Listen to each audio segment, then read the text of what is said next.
What do you do personally that helps you do that? Well, obviously you got to breathe, take deep breaths. Yep. But calm your heartbeat a little bit. But also just tell yourself it. You got to tell yourself out loud. Just stay like, Micah, stay neutral. Don't get worked up about this stuff. My dad is one of my leading motivators in life. I look at him and I see how much hard work he's put into his entire life. And I'm like, I can do that too, right? He's a role model that I aim to live up to. Welcome to Limitless Minds, the podcast where curiosity meets greatness.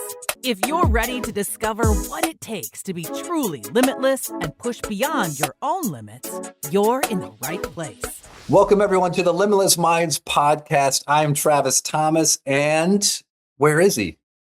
Where is the Lifrak attack? He's not here. We don't have Josh today on our Success Leaves Clues podcast, but we have a special, not one, but two guests for the podcast. This is what we're going to kind of call a home and home series, where Josh takes the day off. And instead of talking to Josh, who do we get to talk to? We get to talk to his sons, Micah and Adley Lifrak. Micah's 15, Adley's 19. We thought it would be fun for Josh and I to have to kind of put our money where our mouth is to see where the rubber meets the road. So our children have been invited to come onto the podcast and to be interviewed by the other guest, in this case, me interviewing Josh's kids about what did they learn from having Josh, not only as a dad, but as a mental performance coach growing up at home. I am really hoping to embarrass Josh and to find out what a horrible father that he is. Yeah, just kidding. No, but I'm hoping that we're going to get some juicy dirt on Josh as well, because sometimes what we preach isn't always what we practice. I mean, I might just be talking about myself, but it's going to be a fun conversation with these two guys. So without further ado, please welcome to the Limitless Minds podcast, Micah and Adley Lifrak. Hey, Micah, start us off. Micah, tell everyone who you are and really quickly kind of like what you're into. Okay, I'm Micah. I'm the son of the Joshua Lifrak, What book did you write, Micah? What book? Yeah. Oh, yeah, this one right here. There we go. Yeah, get that in there. Yeah, nice promo. All right, Micah, tell us about yourself. I like to play basketball, like being active, I'm a sophomore in high school. Yeah, that's pretty much it, yeah. All right, awesome. Adley, tell us about yourself.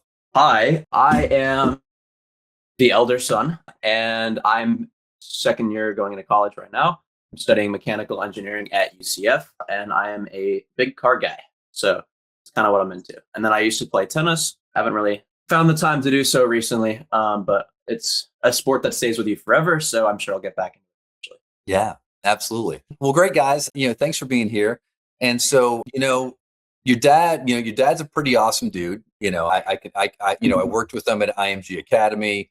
I got the opportunity to work, when he was with the Cubs, he brought me in a few times, and then he and I have been, partners at Limitless Minds for a while now. And so we work on a lot of the accounts together, and we get to do this podcast together. So tell me, guys, for you, what was just we'll keep it open. What was it like growing up with your dad, being a mental performance coach? Adley, go first. Sure, I'll start off. What was it like? I mean, it's kind of a broad question, but it definitely taught me that our family, whether it was a good or bad thing, probably mostly a good thing, was a lot different than a lot of the people who were around. And I could kind of just see it in a day-to-day life on how different people, like my peers, would approach different situations and what would be on their mind and how stuff would affect them. So a good mention is that every day when we'd go to school in the morning, whether we'd be at the house or because I used to bike to school, or even before that, when we took car rides to school with our dad,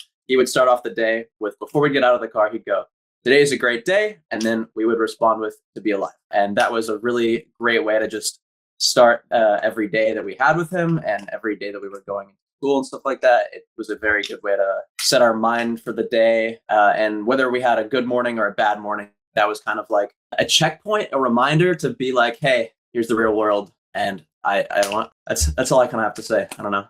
Yeah. It was just a very good way to start off our days. You mentioned that like you noticed it was different than maybe like what other kids or what other families were like? What like kind of, was there something that happened that you noticed it, or how did you notice that it was different kind of like growing up in your family? Ooh, I got Oh, okay, go for it. Go for it, Micah. Let's go. Yeah. Well, I mean, he kind of raised us to be a little bit, I would say, more independent than I think a lot of other people. So like, Yep. we'd be doing a lot more things on our own, especially since in our earlier years, he'd be out of the house a lot, working with the Cubs on the road a lot. But yeah, be able to do stuff for ourselves while other people like really heavily relied on their parents. But I'm not saying like he left us in the dirt. He still helped us a lot, supported us. But yeah. Well, what was it like? Yeah, I mean, because your dad went a number of years when he was on the road all the time, either with the Cubs or with the Mets and different jobs. What was that like? I know he was probably still trying to stay connected to you guys. So what was it like having dad gone so much? Of course. Well, it really just made us realize how much we were grateful to have him when he was around, for sure. And even when he was gone, sometimes we'd go out and visit him. So the Cubs did spring training in Arizona, and he would be gone for maybe like a month and a half at a time. And we'd go out for maybe one of those weeks or two of those weeks to go visit him in Arizona. And those are some of my favorite childhood memories, for sure. Of, what the A-Hill is? We climbed the A-Hill a couple times. Yeah. We had some amazing hikes, awesome meals, great laughs, just everything.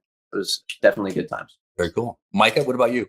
Yeah. I mean, at least taking all the good stuff. But what's it like when he wasn't around a lot? Ooh, I don't know, man. I mean, yeah, I guess we really just appreciated it a lot more when he was there. Like, it showed us that, like, gave us respect to him. When he was there, like, we see a lot of people nowadays don't give a lot of respect to their parents, but Oh, for sure. It's actually like shocking sometimes. It's like Yeah. it's like jaw dropping to see like people aren't. I feel like I am very, very grateful for like the parents that I have, and I see different household situations where the people who are my age are just like, they don't like care, right? Like they're like, oh, whatever. It's just like my dad is there. I don't know. I feel so close with my family and my parents that I can't even imagine what would it be like without them there. So That's great. That's great.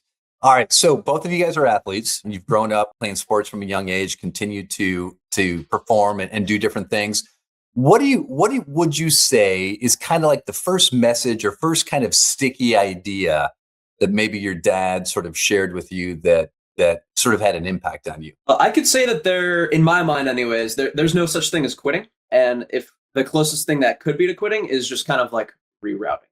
So I, from a young age, did a lot of different sports. I hopped around from baseball to flag football to, I think I did swimming for like a couple of weeks. And then eventually, after figuring out what I liked, I landed on tennis, and then I stayed with that for a multitude of years. But it's never, you shouldn't just give up on sports. Just try to find what you kind of enjoy and love, right? So that's definitely a good. I never like quit, and even while I was playing tennis, when I wanted to give up, quit, whatever, I would look back onto the times that I really enjoyed and strive to recreate those enjoyable moments.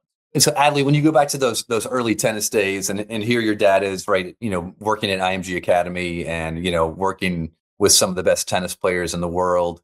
As a tennis player, it's such a mental sport. You're out there by yourself. Was there a concept or idea that your dad shared with you back in those tennis days that was helpful? So tennis was kind of weird for me because at an extremely young age, I started playing tennis, and then for whatever reason, I just stopped. And then I picked it back up in 7th grade, 8th grade. And that was after the time he had left IMG. So okay. I didn't really get the chance. However, there's like a video somewhere of like little me, like 8-year-old me with Nick feeding me balls. That's pretty interesting. But yeah, Nick Bollettieri. Yeah. Now, Micah, one of the things that your dad has told me about you is just the amount of hard work and grit you have as a basketball player. Tell me where that comes from. Well, I think it really comes from the amount of failure, like not the amount, but like in middle school, both years that I was at my middle school, I didn't make the team, and it really showed me that to get good at something, you really need to put in the work. And the people that aren't, they may be good now, but hey, a couple years might not be so good. Their talent's carrying them. So I just put in as much work as I probably can, because obviously I'm a little undersized. So just try to catch up with everyone. and then Yeah, hopefully eventually it'll pay out. Where would you say that sort of that motivation comes from, right? Because I know you're like, you love being in the gym, you love putting in the effort. Where's that motivation come from for you? Where's that motivation come from? I don't know, man. It's just like a habit by now. I mean, I've just done it so many times that it's like force of habit. Like I have a mindset now that if I don't go to the gym every day, I feel like I'm not doing good. Yeah. Like I need to do it or else my day does not feel like successful. I love it. I love it. So for the both of you or whoever wants to go, if when it comes to as you're growing up, anytime like maybe you had a tough loss or a setback and you're upset about it, what's an idea or concept that that your dad would share with you as far as dealing with a loss or dealing with a setback? He has this great saying says, oh wait, I just forgot it. But it's similar to the one that they did in Ted Lasso, where it's like be a goldfish. It's like always next play. Yeah. So he tries to make us not focus as much on the losses and just try to focus on the next play. And the next play, have a short memory with the loss, right? That goldfish, have a short memory, move on to the next one for sure. Yeah. Adley? I can have I don't think it's like a direct thing that he's taught me, but definitely like a way of thinking that has been passed on to me, where if I have some kind of failure in my life that I'm dealing with, I tell myself that it's not really like relevant compared to how many other hardships or struggles people around the world are going through, right? And I just look at myself compared to some people who might be living on the streets. And I'm like, wow, my situation is not nearly as tough as theirs. Don't focus on it. Focus on what's ahead. Awesome. Where do you think that perspective comes from? Is that come from your parents, Adley? For sure. They do a really good job of trying to keep us very in contact with the world, be very worldly. So we are, while of course we've lived in Florida our whole lives, we've traveled to many different places. We've seen a lot of different cultures, and that has definitely had a positive effect on us. Very cool. Hey, I'm gonna give you guys the beginning of a phrase. I'm gonna see if you guys can finish it. And then whether you can finish it or not, we'll kind of make this little mini competition. Whether you can finish it or not, we'll see if you guys can describe what it means. Actually, Mike on the chat just reminded me of one. But Micah, how you just answered your basketball question reminds me of a phrase we share with Limitless Minds all the time. All right, so here you go. I'm going to give you the first part of it. You guys tell me the missing word. You ready? Success is blank. Success is blank.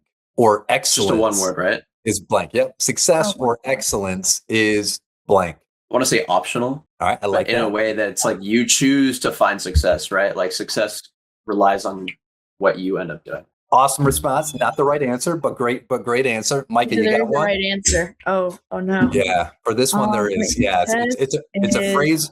Success or excellence is blank. No Googling. Get those fingers up. Get those fingers off the keyboard. Huh. Are you ready? Here we go. 3. Yeah, I don't know. Nothing. All right. Success is boring. Success or excellence is boring. Micah, you heard that one before, haven't you? Yeah, I knew that one. Damn. Yeah. What? Either one of you guys, what's that mean? What's that mean? Why would success or excellence be boring? What are we trying to say with that? That it means it's like Repetition. not easy to be successful. Like you got to put in the boring stuff, do the stuff that nobody else wants to do to be successful. The repetition, right, Adley? That day-to-day grit, that willingness. Micah, you miss a workout one day, you feel bad. You feel like you maybe you're not putting it out there. Yeah, because the sexiness of the success of the achievement, you only get that by that dedication to the day in and day out kind of grind, the boring aspect of success, right? All right, here we go. It's tied 0-0. Next phrase, you guys got this one. Next phrase, here we go. Pressure is a blank. Privilege. I know that one. Privilege. Yes. All right, Micah, he beat you to the punch, Adley. He beat you to the punch. Pressure is a privilege means what, Micah? That like not everyone gets to be in these situations that where you're at, we're at the high level where you get to be like feel pressurized, but no. Yeah. Adley, add to it. What else you want to say to that? Pressure is a privilege. If you're feeling pressure, it means you care, right? So you're in a situation where you are the person who's meant to be there, but you're feeling pressure. It's you like kind of reminding yourself, hey, I want this really bad, and it means a lot to me, right? So yeah. You guys nailed it. All right. Hey, bonus point here. Bonus point. A, who's that quote attributed to? Famous person. Anyone know? Pressures of Privilege was a famous women's tennis legend. Oh, is it like either Venus or Serena? Just I older. know this. Billie Jean King. That name something. Yeah. And that plaque hangs somewhere famous. Do you guys know? Little in the tennis realm. It's probably in New York. New York. Probably in the US Open. There we go. That's what the players see, on the wall before coming out to center court at the US Open. Right there. Here we go. Pressures are privilege. All right, gentlemen, here we go. Right now, Mike has got you 1-0, Adley. Here we go. Right, there's negative thinking, there's positive thinking, but there's a more positive, there's a more neutral. Okay, all right, Adley. You got in there, Adley. You got. I was waiting for him to finish. I've read it takes what it takes. All right, some people Adley. let them finish their sentence. Quick buzzer, Micah. Hey, Adley, give us your definition of neutral thinking as you understand it. Neutral thinking, as my understanding, you take the emotion out and you just purely focus on the facts at hand. And you got some good parenting there. Micah, anything else you want to add? It's more like if you're focused, like in a game, there's always going to be ups and downs. But if you ride the ups, then you're also going to be riding the downs. So it's better to just stay neutral. Like if something good happens, you don't want to get too over riled up and stay more neutral. Yeah, I love it. Awesome. Hey, do you guys, either one of you have an example of, and maybe at the time you thought, oh, hey, I need to get neutral, or even a time where you look back and you're like, yeah, that was because of like maybe how my dad or my parents talked to me. It was a situation where you really allowed yourself to get neutral to deal with it. Anything stand out to you guys? I don't have a set out example, but definitely whenever I'm feeling either sad or just like in a hard moment, I kind of it's very, very useful for just resetting yourself. Yeah, like especially it's great for, I'm just going to bring this over to basketball, but like especially if you do like a stupid mistake, or like even if you do good in something, like you get all worked up about it, but you don't want to be worked up. You want to stay neutral, stay in your calm spot. Like, yeah, you got to bring it back to. I'm going to ask you first, Micah, then I'm going to come to you, Adley, with one. Micah, how do you do that in basketball, right? So you take that idea of like, you want to stay neutral, you want to stay in the next play, not getting emotional. What do you do? What do you do personally that helps you do that? Well, obviously you got to breathe, take deep breaths. Yep. But calm your heartbeat a little bit, but also just tell yourself it. Like you got to tell yourself out loud, just stay like, Micah, stay neutral. Don't get worked up about this stuff. So yeah, using that self-talk as a tool. Yeah. Awesome. Adley, what about you? I mean, I know you're into rock climbing now, and we know how important it is to stay in the present moment in rock climbing.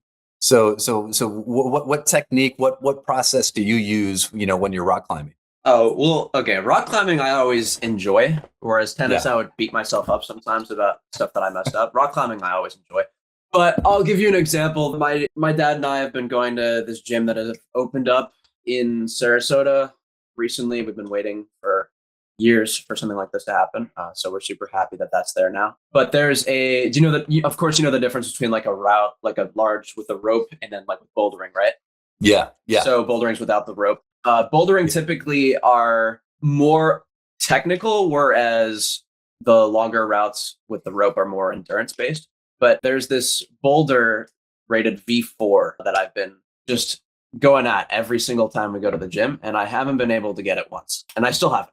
However, every single time I get to the gym, I make a little bit of progress. And the last time we went, I did it I tried to do it like 5 times in a row, and I hopped off the pad, and I was just like, dude, I can't do this. There's no way I'm going to be able to do this. So I took a break, I reset, I went and did something else, and then I came back to it later, and I got a couple extra steps higher than I had previously got. So I made it just a little bit closer to peak of that. That's awesome. So you stepped away for a second. You talked about doing like a reset, as you're kind of I just did a different course. I took my mind off of it and just put it to the side. I was like, I don't need to worry about this right now. This isn't relevant. And then I went, did something else, and then I came back to it. Yeah. And overcame it. That's awesome. All right, boys, here we go. It's 1-1. Ready for the next one? Here we go. Fill in the blank. The process is blank. The process is, it's one of your dad's favorites. I feel like I haven't heard him say this one to us. Right. All right. Process. Process is Long. Give us a hint, maybe. think of it. It's in the emotion range. In the emotion range, the process is if Priceless? I'm not. Close. It's there's a less in there. All right. If maybe if you weren't afraid, the process is Perilous? Yo, what? fearless. Process. All right. Homework assignment for you That guys. makes more sense. No, I was All right. After the podcast, ask your dad. Process is fearless. Dad, why haven't we talked about this one? Let's go. What do you think the process is fearless means, guys? You got to focus on yourself, right? You can't worry about the external thought of like, oh, what are people going to think about me? No, you got to worry about yourself. Yeah. So focusing In on order the to be process. successful, you can't. Next day, right. Next play, next moment, next action is the process, right? And the fear tends to come from like the outcome or thinking about the outcome or thinking about the result, right? So I'm nervous about this. It's like, well, why am I nervous? Because I'm thinking about the outcome instead of being focused on the next move, the next action, right? Just stick to the process, right? You hear coaches say, trust the process, stick to the process. Yeah. Process is fearless. All right, let me go. Here we go. Here's another Limitless Minds go-to phrase. Your dad, you hear him say all the time. You don't need to be sick to get blank. to get working, something like that. Close. You don't need to be sick to get. You don't need to be sick. Oh, what? Man, these are hard. This was a good question of like why like people like your dad and I, our work is important because typically when people think about like mental conditioning coaches or sports psychologists are like, oh, something must be wrong. That's why you need to go see a sports mental coach. And this quote is kind of like, well, no, you don't need to be sick to get better, right? You don't need to be sick to get better. So the mental aspect of sports, it's not because something's wrong. It's because you're good and you want to become better, right? Well, I'm great. I want to become elite. So the idea of working on your mindset, it's not just for people who are struggling. It's for anyone who's trying to improve and level up. You don't need to be sick to get better, right? So that focus of Russell Wilson, right? One of the co-founders of Limitless Minds, he would say that all the time. Trevor Moawad would say that all the time. You don't need to be sick to get better. Awesome. What is a phrase that your dad has said to you guys 1,000 times growing up?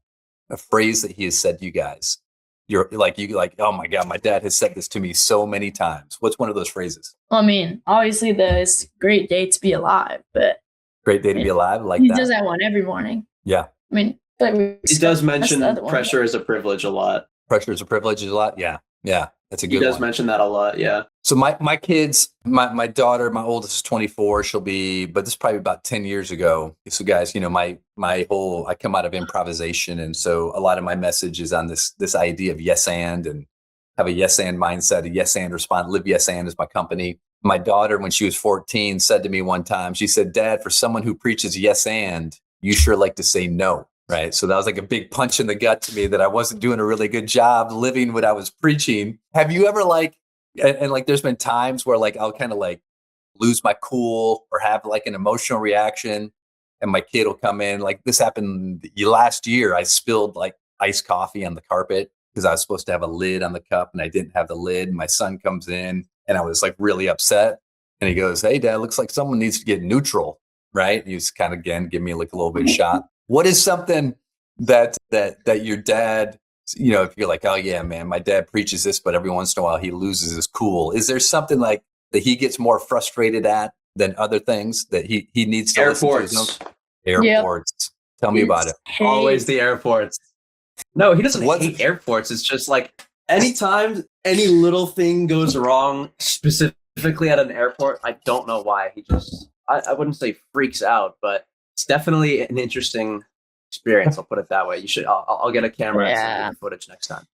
Yeah. I mean, that's we talk about airports all the time as far as neutral thinking. Like, man, you gotta get neutral, or we would say get nooch often when you're in the airport. So like flight delays or like inconveniences, things like that. Yeah, that's a hot button. Yeah, that's a hot button for you. Recently, we had a flight. It was like an early morning flight, like I don't know, like 3 a.m. 3 a.m. And at 3 a.m. So we stayed up the night before and it got delayed. It kept getting delayed. So it got delayed until like 8 a.m. So we were just in the airport and he was kind of tired. So he wasn't having a good time. Yeah, he's just not happy about that. Do you guys ever coach him up when that happens? Yeah, we try to make him, a bit more neutral, get out of that cranky mood. But Yeah. Come on, Dad. Hey, get neutral. Typically, what we say is just like airports are very you can't control them, right?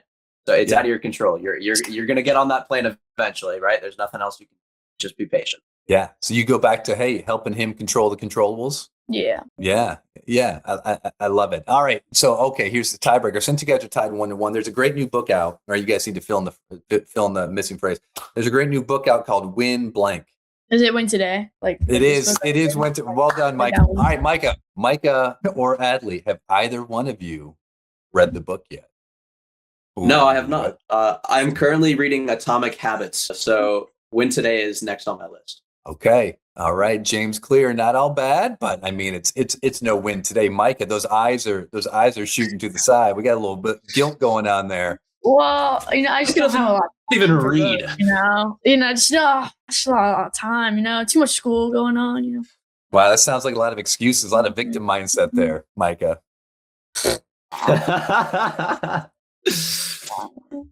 Micah, what if your basketball coach this week says, "Hey boys, before we're gonna take a 2 weeks off before you guys come back in 2 weeks. I want everyone to read this awesome new book, Win Today." What would you do? Do you want the real answer or the podcast answer? Oh, I want the real answer. Okay, so I'd probably just ask AI to summarize it for me in like one paragraph, maybe. I don't know. Your dad's gonna be so so proud listening to this. I don't know, man. I'm not a big reader. Just ChatGPT me. Oh wait, you're not a big reader. What's that book next to your dad's book? What's the title of it? Which one? Oh, this one? Yeah, what's the title? It Takes What It Takes. So you just said you're not a big reader. Yeah. But what takes what it takes? So whether you're a big reader or not, you kind of gotta do what needs. If your coach says, "I want you guys to read this book in 2 weeks," are you gonna say, "I'm not a big reader, coach"? Or are you gonna buckle down and read the book? Takes what it takes. Micah. I guess I have to read it then. Success is boring, right? Yeah. I'm not saying your dad's book is boring, but you're doing the thing that you don't want to do. It's probably great. And I haven't read it, but it's probably great. Hey guys, don't feel bad. My kids haven't read my books either. Don't worry. Right. It's what y'all do. All right. So what is a question that your dad would not want me to ask you guys? What's a question he would not? He's like, I hope he doesn't ask. I hope he doesn't ask that. No, I'm trying to think because I like this. This is really interesting. It's a question. I mean, the airport one is kind of in that vein, right? You told us where he kind of loses his cool a little bit. Yeah, I mean, he's pretty chill. He's not really off limits about anything, really. Yeah, he's an open book. Yeah. I mean, especially in our household, he feels like everyone's pretty equal. There's no hierarchy of I'm in charge. You guys have to listen to whatever I say, It's pretty democratic. That's strong. Adley, anything? All right. No, nothing. Seriously, sorry. We got a few minutes. If you think of anything, you can interrupt things. All right, here we go, guys. So when you think about your dad, right, and just being, he's a dad, but he's also kind of he's your mental skills, all that stuff. What is it that you've appreciated most about him growing up? His support. Can I go first? You got that. All right, Mike's going in with support, but what do you got? My dad is one of my leading motivators in life. Mm-hmm. I look at him and I see how much hard work he's put into his entire life, and I'm like, I can do that too, right? And it's if I don't do that, I wouldn't say I feel a disappointment, but I definitely he's a role model that I aim to live up to, right? And it doesn't matter how successful I am, doesn't matter what I end up doing as a career. What matters to me is how hard I've worked for it, and to see how hard he's worked for the different things in his life. It's very inspiring for me. That's awesome. No, he's going to love hearing that. That's great. What do you got, Micah? Can you repeat the question real quick? Yeah. Just what is it, that you've appreciated most about sort of just, your dad as your parent? Yeah. I mean, I feel really whatever we do with our lives, he's fully on board with it. He lets us choose what we want to be ourselves, and he gives us that support that we need to do that. And even if you fail, he's right there to help us get back up, That's good. That's good stuff. I love it. All right, Mike, I'll have you go first, and then we'll go Adley. One word to describe your dad. One word. Oh, he loves these. He used to make one-word poems. Yeah, one-word poems. We have to embarrass him. Have you heard of this or no? No, I haven't heard a one-word poem. What do we Okay, got? next time you're in like a place where he can be embarrassed, just bring up the fact that he writes really good one-word poems. But I don't know about good. That's all you need. I don't know about good. So where did this come about? How did this? Where did this come from with the family? How did it happen? I think it's just a joke that him and my mom used to do it in New York or something like that. Or he used to think that like one-word poems were like very cool and very elegant, and my mom just like did not. And he'd try to like give her these very like one-word romantic poems, and it just would not work out for him. So now occasionally my mom brings it up, makes fun of him a little bit. It's great. So I promise you. Well, let's do it. Let's bring it up to him. He'll laugh. Let's do it right now in honor of your father, Joshua Lifrak, Mr. Lifrak Attack. We are each going to do a one-word poem inspired by your dad. So, Adley, you'll go first. Your one-word poem for your father is what? Relentless. Oh, relentless. All right, Micah, your one-word poem for your father is Locked in. locked in. We'll put a little hyphen in there. We'll make that one word.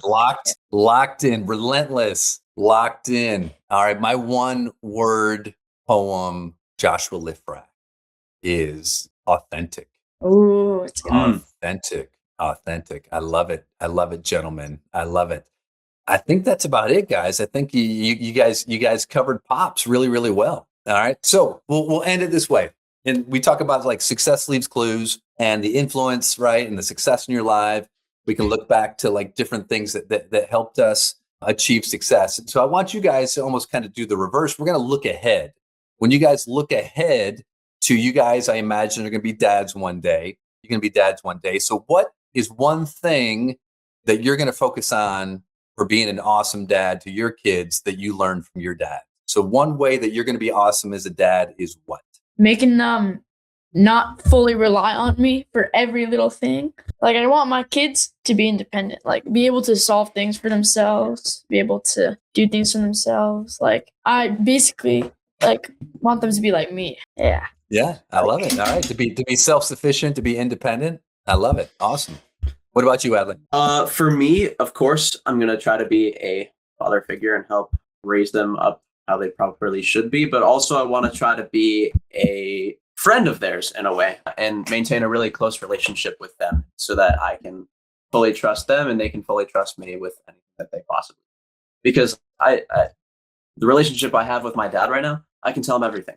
He is without a doubt one of the closest people in my life, and besides the fact that he's also my father, he feels like a best friend a lot of the time. Yeah. Love it. Boys, hey, thank you so much for taking the time. And I was really hoping to embarrass your dad, but you guys did the opposite. All you did is elevate him, which is going to be a huge gift to him. And so, guys, you guys really bombed the assignment on this one. We can still do some stuff to embarrass him. Really struck out. That's all right. I think he's going to love it. And I think all of our listeners, we talk about success leaves clues. You guys just gave a ton of clues to help anyone who's listening about not only what they can do to level up their own performance, but especially if the parents out there listening to the impact dad's had on you and how they might want to be better parents. So you guys crushed it. One thing we like to say, and you guys are going to fill in the blank, see if you learned, we always say at Limitless Minds, remember, you don't need to be sick to get better. Oh, there it better. is. Let me go. Yeah, Adley. Oh, yeah. I got that extra point now. There we go. Nux. Yeah. All right, gentlemen. Have a great day. All right. Thank you. You too. You as well. Thanks for having us on.